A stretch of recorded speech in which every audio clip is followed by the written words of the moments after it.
Bonjour Jean-Pierre Raffarin. Bonjour à tous. Vous avez été bien sûr Premier ministre de 2002 à 2005, vous êtes président de la Fondation Prospective et Innovation et leader pour la paix. Vous êtes aussi enseignant à l'ESCP Business School. D'où est issu ce livre, Choisir un chef. On va en parler dans quelques instants, Jean-Pierre Raffarin. Sur les plateaux de télévision, vous dites Macron a le leadership, Macron est un vrai chef. Vous ralliez Macron, alors vous, l'ancien Premier ministre de Jacques Chirac? Non, je dis simplement qu'en matière de leadership, Macron a été étonnant pendant ces 5 années face à une pandémie qui est quand même la situation la plus compliquée qui puisse être, puisqu'au fond, il faut faire une politique pour l'avenir et on ne connaît pas l'avenir à 2-3 mois près. Oui. On est dans une situation d'incertitude permanente. Donc, je constate que Macron a un véritable leadership. Oui. Mais ça ne suffit pas pour gagner. Et pour moi, la question, c'est est-ce que le leadership de Macron sera suffisant? Parce qu'on se trouve en situation inversée. Macron a un leadership, mais n'a pas une organisation puissante comme appareil politique. En revanche, la droite républicaine a une implantation territoriale puissante, une organisation forte, mais a des difficultés pour se choisir un leader. Mais vous souhaitez que Emmanuel Macron gagne? Pour le moment, on va voir. Pour le moment, j'analyse les choses. Vous dites que je suis professeur, j'essaie d'être plus observateur que militant. On vous sent quand même assez enthousiaste pour l'actuel président. Parce que c'est quand même très rare d'avoir un candidat qui va se présenter, M. Macron, qui a grosso modo 45 ans, c'est-à-dire qu'il a 50% de jeunesse, 50% d'expérience. C'est très rare d'avoir un jeune qui a d'expérience. Il va être le plus jeune des candidats, probablement, et il sera celui qui est le plus expérimenté. C'est quand même un atout. Quand vous avez l'expérience et l'espérance dans les mêmes mains, c'est quelque chose d'assez fort. Ce que n'ont pas Xavier Bertrand, Valérie Pécresse, Barnier, du côté des candidats républicains de votre famille politique. Barnier est beaucoup plus âgé que cela. Il y a quand même un certain nombre de différences. Moi, je ne dis pas que Macron gagne, par exemple, les législatives. Je pense qu'aujourd'hui, Macron aura des difficultés à gagner les législatives. Son parti, dans l'état où il est actuellement, ne va pas bénéficier de la vague. Souvenons-nous, avec De Gaulle, en 67, avec Mitterrand en 88, il n'y a pas eu de deuxième législative très favorable. Il a fallu aller chercher des voix centristes pour que Mitterrand gouverne en 88 avec Rocard. Mais Jean-Pierre Raffarin, si Michel Barnier et les sondages apparemment nous disent que peut-être il serait choisi par les Républicains comme leur candidat, vous le soutiendrez ? Je ferai en sorte que, pour ce qui est de la présidentielle, je pense qu'aujourd'hui, Emmanuel Macron a un avantage. Pour ce qui est des législatives, moi, aujourd'hui, je reste quelqu'un de centre-droit et je voterai aux législatives pour un député de centre-droit. Je voterai pour quelqu'un, et s'il est les Républicains, je n'aurai pas de difficulté à voter pour les Républicains.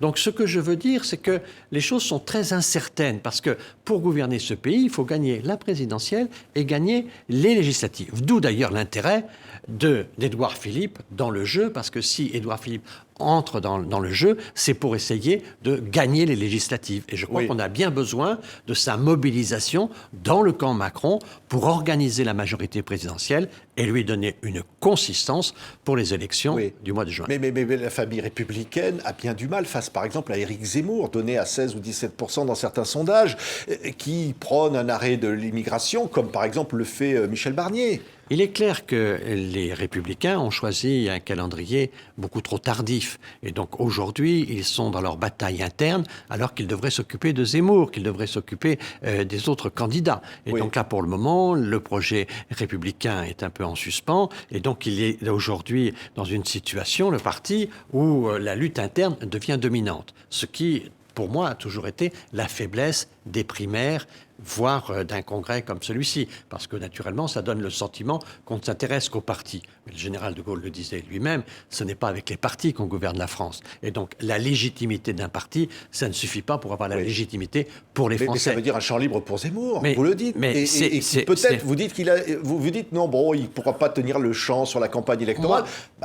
Je pense que Zemmour a donné de la consistance à l'extrême droite dans le pays. Il a révélé, d'une certaine manière, le creux de Mme Le Pen. Et donc, il a montré que son engagement politique était enraciné dans l'histoire de France. Et donc, il a fait cela avec un message très culturel. Donc, il a donné de la consistance. Ce que faisait autrefois le père, Jean-Marie Le Pen, mais avant lui, les Tixier-Vignan-Cour. Il y a toujours eu dans notre vieille droite française, qui est une droite extrême, cette droite-là, qui est une droite plutôt cultivée. Et Zemmour s'inscrit dans cette ligne-là. Et cette ligne-là révèle la faiblesse du discours seulement protestataire. Moi, ce que je crois, c'est que qu'il y a peu de chances, si Macron est au deuxième tour, que quelqu'un comme M. Zemmour puisse battre M. Macron. Donc je ne crois pas du tout à cette hypothèse. Mais je regrette, en effet, que le calendrier électoral conduise les Républicains aujourd'hui à s'occuper que de leur parti, alors que l'objectif, c'est de rassembler la France et les Français. Alors un président républicain, c'était Nicolas Sarkozy, un mandat d'amener contre un ancien président de la République dans l'affaire des sondages hier, et il refuse de parler aux juges. Ça affaiblit l'image du président de la République ? Je ne crois pas. Je pense que l'état de droit, c'est quelque chose de très important. Et donc, la justice doit faire respecter l'état de droit. Et que sur ce sujet, la séparation des pouvoirs, Montesquieu, c'est très important dans la démocratie. Et il est très clair qu'on ne peut pas systématiquement faire en sorte qu'un pouvoir domine l'autre. La séparation des pouvoirs, ce n'est pas à la justice de dominer la politique. Là, c'est le cas. C'est ce que fait la justice. La justice donne le sentiment, quelquefois, qu'il y a des règlements de compte avec le président Sarkozy. Et je trouve qu'il y a beaucoup de maladresse dans tout ça. Je ne veux pas commenter ces dispositifs de justice, les processus qui sont engagés, mais je crois qu'il faut veiller à ce que la justice reste crédible dans son objectivité politique. Elle est là pour le droit et rien que le droit. Oui, on parlait il y a quelques instants d'Éric Zemmour. Il y a le procès en ce moment, Salah Abdeslam, hier, qui s'est fait passer pour un gentil garçon dans le témoignage devant le tribunal. Vous dites, au fond, la justice passe dans ce procès ? Je pense que là, les choses ont l'air de se dérouler avec méthode, mais je trouve qu'il y a une forme de sérieux, d'ailleurs dans le temps, qu'on ne trouve pas toujours dans les procédures quand elles s'adressent à Nicolas Sarkozy, puisqu'il y a des polémiques. Est-ce qu'on peut prendre une écoute d'un avocat ? Le sujet quand même est difficile sur ces questions-là. Et je trouve qu'il y a eu un certain nombre d'erreurs de procédure et qui font qu'on a le sentiment qu'il y a des règlements de compte, il y a une forme de harcèlement judiciaire vis-à-vis de Nicolas Sarkozy. Et je trouve que ça ne sert pas la justice. Voilà. Oui. Le Conseil de l'Europe qui fait une campagne pour la diversité et le hijab pour les femmes, il l'a retiré devant la polémique que ça suscite. Je crois qu'il a bien fait de la retirer, qu'il a eu raison d'avoir de l'émotion, parce que pour nous, la liberté, c'est de pouvoir faire ce que l'on souhaite, et qu'en tout cas, dans l'espace public, qu'on soit à visage découvert. Oui, le hijab n'est pas un signe de diversité, le droit de le porter. La liberté, c'est souvent de pouvoir l'enlever. Et beaucoup de gens sont privés, et beaucoup de femmes sont privées de cette liberté. Oui.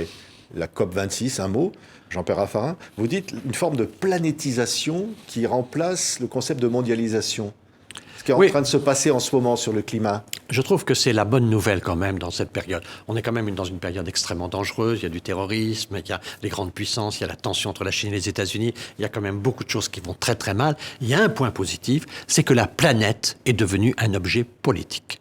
De mon temps, quand j'étais jeune, débutant dans la vie politique, à 20 ans, 25 ans, la planète n'était pas un objet politique. Aujourd'hui, on se bat pour défendre la planète. Et ce qui est très important, c'est qu'on a fait la mondialisation sur ce qu'on appelait le consensus de Washington, c'est-à-dire la performance économique. Mais la performance économique, ça n'a pas eu le soutien des jeunes, des sociétés civiles. Aujourd'hui, la défense de la planète, ça a le soutien des jeunes, partout qu'ils soient à Bangalore, qu'ils soient à Shanghai ou à San Francisco, les jeunes soutiennent la planète. C'est pas le soutien des chefs d'État, la guerre au méthane, là, qui est lancée, par exemple, on voit bien combien c'est difficile, notamment la Chine. Vous connaissez bien la Chine. C'est vrai. Je regrette l'isolement de la Chine et je regrette quand les gens ne sont pas autour de la table, quand M. Trump s'était sorti de l'accord de Paris, quand la Chine ne va pas à la COP. Tout ceci n'est pas bien pour le multilatéralisme parce que pour avoir la paix, il faut se parler même quand on est en désaccord. Donc il faut être autour de la table. Et donc je crois qu'il est très important d'avoir des consensus. Ce qui me paraît très important, et c'est pour ça qu'il faut quand même voir le côté positif des choses, c'est qu'il y a un consensus des sociétés civiles pour protéger la planète, parce que finalement, humaniser la mondialisation, c'est au fond protéger la planète pour protéger l'humanité. Et donc ça, il y a un consensus qui est quand même en train d'émerger, et peut-être que c'est là la lumière de la paix dont nous avons besoin dans un monde qui est un monde de désordre aujourd'hui. Oui, Angela Merkel vient à Paris aujourd'hui, dîner d'adieu avec Emmanuel Macron. Angela Merkel, une femme, leadership absolu, incontesté. Or, il y a toujours cette inégalité de traitement, y compris d'ailleurs pour les salaires, l'égalité des salaires. À partir de 9h22 ce matin, les femmes travaillent gratuitement. L'inégalité est là. Et qu'est-ce que les femmes, la place des femmes, comment faire ?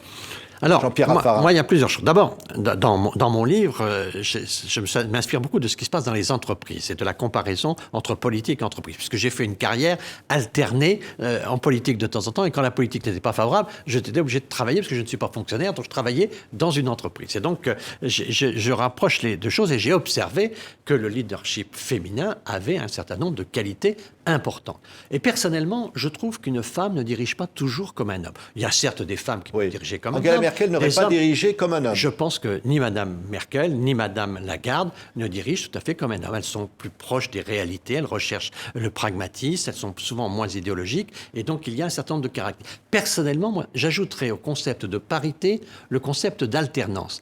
Après un secrétaire général de l'ONU homme, je pense qu'on devrait décider d'avoir un secrétaire général de l'ONU femme.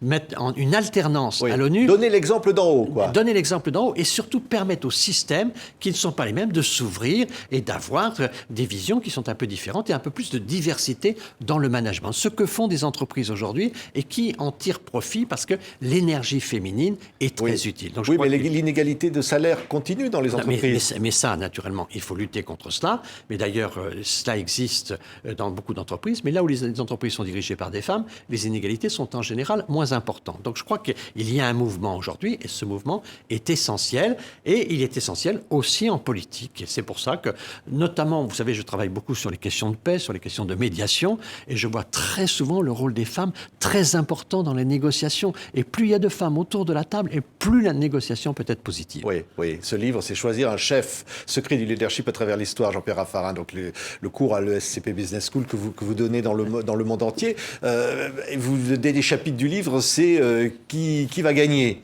Qui va gagner la présidentielle? Et puis, vous vous interrogez sur le leadership, sur la place de l'humour, sur comment on impose finalement son pouvoir. Comment il faut, pour le prochain président, il faudra être ferme face à la violence. Dans une démocratie, il faut savoir parler. Et je suis surpris quelquefois quand je vois des étudiants qui ne savent pas s'exprimer. L'expression orale devrait faire partie des disciplines majeures enseignées. Et puis la pratique de l'humour, une éthique de l'humour. L'humour, Wolinski disait, c'était le lien qui rapproche le plus les personnes. Oui. Donc c'est très important. Mais l'humour aussi, surtout quand ça devient de l'ironie, ça peut être très méchant, ça peut être très brutal quand on ne respecte pas la dignité de l'autre. Donc il y a une éthique de l'humour à développer. Je pense que tout ça devrait faire partie d'une pédagogie. Et au fond, une pédagogie du leadership est utile. Moi, je veux qu'on réfléchisse un peu à ça, parce que le leadership, c'est la capacité d'entraîner, la capacité d'avoir une projection, d'avoir une vision. Mais il y a des dérives du leadership. L'exercice solitaire du pouvoir, le manichéisme, le clanisme.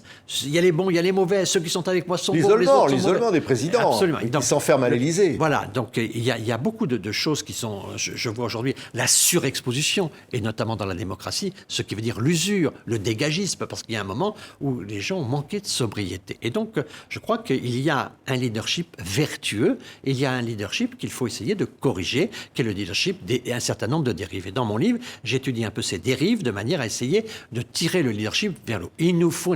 Prenez la question de l'Europe aujourd'hui. L'Europe, elle est prise entre ces deux grandes puissances qui sont en train de se combattre terriblement, la Chine et les États-Unis. L'Europe, si elle ne dégage pas un leadership, si elle n'a pas un pilotage, dans les mois et les années qui viennent, elle va être écrasée par ces deux puissances. Et je crois que ce pilotage, c'est un pilotage franco-allemand. Oui. Au mois de juin prochain, on aura une stabilité française qui aura été définie par des élections présidentielles et législatives, également une stabilité allemande avec les élections qui viennent d'avoir lieu. Je pense que c'est le moment de dégager un leadership franco-allemand pour l'Union européenne. Oui, mais on sent bien, et vous le dites aussi dans le livre, Jean-Pierre Raffarin, qu'on réclame un pouvoir fort face à la violence, face à une société de plus en plus violente. Absolument. Et une certaine idée du souverainisme qui est quand même en ce moment en France prégnante dans le débat politique.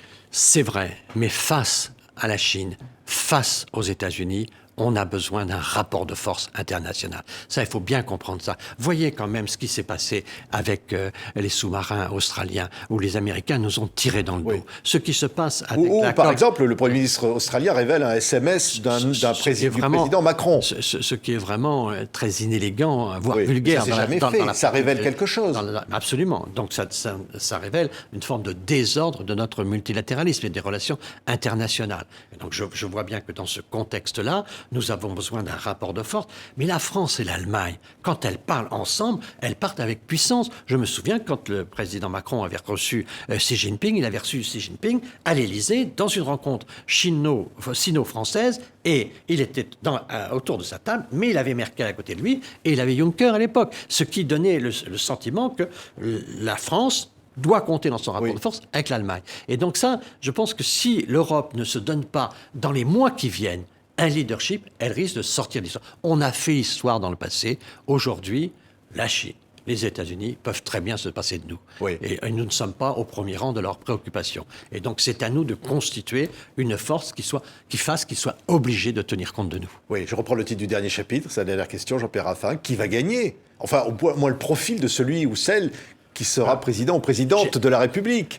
Quand je regarde, j'ai fait 5 paramètres, la vision, la capacité justement de comprendre la mondialisation, etc. Et je vois que j'ai mis une sorte de norme de note, une notation, et j'ai mis 13 sur 20 à Macron. Et je vois que pour faire plus de 13 sur 20, c'est pas facile. Il n'y en a pas d'autres qui font plus que 13 sur 20. Aujourd'hui, j'en ai pas trouvé. Bon, on va voir, parce que puis, le débat va évoluer. Mais je dirais vraiment que ce qui me paraît important aujourd'hui, c'est qu'il faut bien se mesurer que l'organisation de la majorité présidentielle est trop fragile aujourd'hui pour gagner les législatives. Autant le pronostic peut être favorable pour Emmanuel Macron, il faut être prudent, mais je le dis en tant qu'observateur, le pronostic est favorable pour Macron, mais pour les législatives, le pronostic est défavorable, d'où l'importance d'Édouard Philippe dans le jeu.